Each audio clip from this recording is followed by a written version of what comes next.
दक्षिण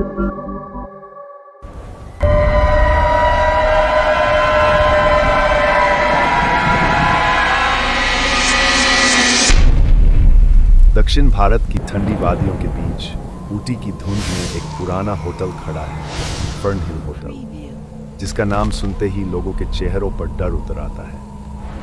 कहते हैं इस होटल की दीवारों ने वह सब देखा है जिसे इंसान कभी समझ नहीं पाएगा, क्योंकि यहाँ रातें कभी खामोश नहीं होती, रातें यहाँ बोलती हैं। लेकिन सबसे भयावह है कमरा नंबर 309, जिसका दरवाजा आज भी बिना हवा के खुद ब खुद हिलने लगता है, मानो कोई अब भी भीतर से बाहर निकलने की कोशिश कर रहा हो।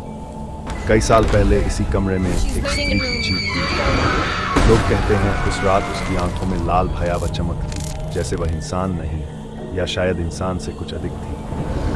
रात के समय इस होटल के अंधेरे गलियारों में उसी लाल आंखों वाली परछाई को धीरे धीरे चलते देखा गया है, मानो वह किसी को ढूंढ रही हो, किसी को पुकार रही हो।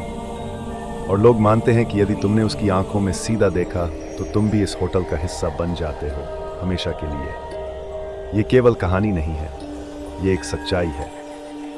फर्नहिल होटल किसी अंत की कहानी नहीं, एक शुरुआत की दहलीज है। और इस कहानी की शुरुआत होती है कमरे नंबर 309 से, जहां दास्तान शुरू भी होती है और शायद खत्म भी।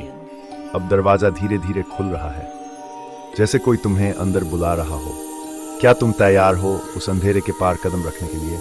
यह था फर्नहिल होटल का पहला अध्याय। अभी तो बस शुरुआत है। आगे की सच्चाई इससे भी कहीं ज्यादा गहरी है।